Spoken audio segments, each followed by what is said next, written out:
नमस्कार। एशिया के इक्विटी बाजारों में आजकल काफ़ी हलचल है।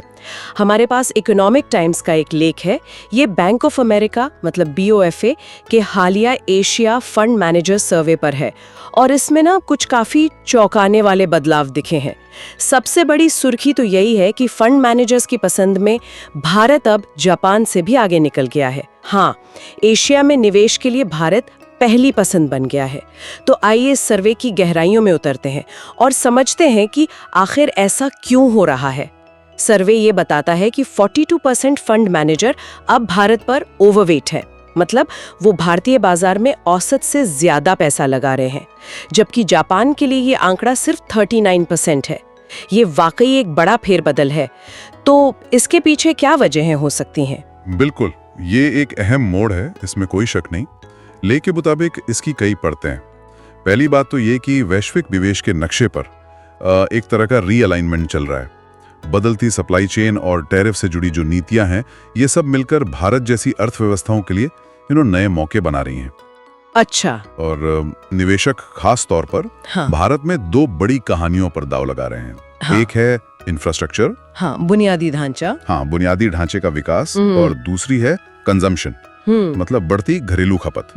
ये दो बड़े मैक्रो लीवर्स कह सकते हैं, यानी अर्थव्यवस्था को बड़े पैमाने पर चलाने वाले कारक भारत के बाजार के आकर्षण को इस वक्त काफी बढ़ा रहे हैं। ये इंफ्रा और कंजम्पशन वाली बात तो हम कुछ समय से सुन ही रहे हैं। क्या सर्वे या लेख से ये पता चलता है कि इस बार इसमें क्या खास है? मतलब क्यों निवेशकों का भरोसा इतना बढ़ गया अचानक? क्या ये सिर्फ मौजूदा वैश्विक माहौल का नतीजा है या भारत की अंदरूनी कहानी में भी कुछ नया मोड़ आया है? ये अच्छा सवाल है। देखिए, लेख सीधे तौर पर नया क्या है ये तो नहीं बताता, पर इशारा इसी तरफ है कि वैश्विक रीसेट के माहौल में वो जो पुरानी थीम थी वो अब और ज्यादा आकर्षक लग रही हैं। शायद ऐसा है कि सप्लाई चेन शिफ्ट होने से भारत में मैन्युफैक्चरिंग और उससे जुड़े इंफ्रा की जरूरतें बढ़ी हैं। हाँ, ये हो सकता है। और साथ ही बढ़ती आय से खपत को लगातार सहारा मिल रहा है। तो ये थीम शायद अब ज्यादा मजबूत और भरोसेमंद लग रही है, खासकर तब जब दुनिया के दूसरे हिस्सों में थोड़ी अनिश्चितता बनी हुई है। अच्छा, तो भारत टॉपर है, समझ गया।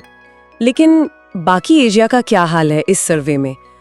चीन जो काफी समय से पिछड़ रहा था, उसकी स्थिति भी थोड़ी सुधरी है ना? हाँ, ये भी एक दिलचस्प पहलू है। बिल्कुल, चीन जो पहले सबसे नीचे था, अब तीसरे नंबर पर आ गया है। तीसरे पर? हाँ, हालांकि सिर्फ 6% फंड मैनेजर ही उस पर ओवरवेट हैं, तो वो भरोसा अभी भी बहुत कम है, ये मानना पड़ेगा। थाईलैंड अभी सबसे कम पसंदीदा बाजार बना हुआ है।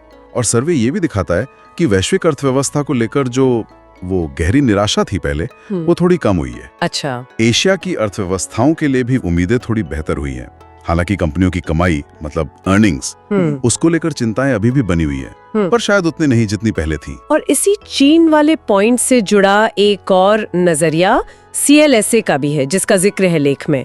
वो भारत की इस बढ़त को थोड़ा अलग ढंग से देख रहे हैं। बिल्कुल, आपने सही पॉइंट उठाया। जो चीन की रैंकिंग में सुधार की बात हुई ना, CLSA का विश्लेषण उसी से जुड़ता है।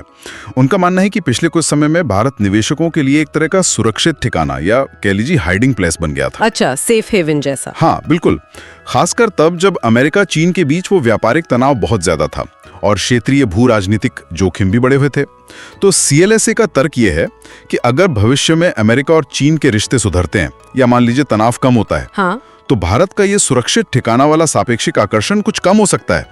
ऐसे में ये संभव है कि कुछ निवेश वापस चीन या दूसरे वो जो तनाव सेंसिटिव बाजार हैं उनकी तरफ मुड़ जाएं। तो मतलब बोफा सर्वे में चीन की स्थिति में जो हल्का सुधार दिखा है, वो शायद इसी बदलती धारणा का एक शुरुआती संकेत हो। ये दिखाता है कि निवेशकों की पसंद कितनी तेजी से बदल सकती है। डायनामिक है मामला। तो मतलब बेसिकली तस्वीर ये बन रही है कि बोफा सर्वे के हिसाब से भारत फिलहाल एशिया में निवेशकों का दुलारा है। और इसके पीछे इंफ्रा और खपत जैसे ठोस घरेलू कारण है। हाँ बिल्कुल। लेकिन CLSA हमें याद दिला रहा है कि ये पसंद वैश्विक हवाओं के रुख पर भी निर्भर करती है, खासकर अमेरिका चीन समीकरणों पर। तो ये कहानी अभी खत्म नहीं हुई है, ऐसा लगता है। एकदम सही कहा आपने। और यहीं से एक सोचने वाली बात निकलती है जो लेख में सीधे तौर पे नहीं है पर उभरती है। अगर जैसा कि बोहा सर्वे दिखाता है, भारत का आकर्षण काफी हद तक इंफ्रास्ट्रक्चर और कंजम्पशन जैसी बड़ी थीम्स पर टिका है, तो हमें ये सोचना होगा कि ये निर्भरता कितनी टिकाऊ है। मतलब आगे क्या? पढ़ने से लोग खर्च कम कर दें तो भारत की ये नंबर 1 पोजीशन कितनी मजबूत रहेगी। लेख इन भविष्य के बदलावों का जिक्र तो नहीं करता, पर यह सवाल उन मुख्य वजहों से जुड़ा है जिन पर निवेशक आज दांव लगा रहे हैं। ये सोचने वाली बात है आगे के लिए।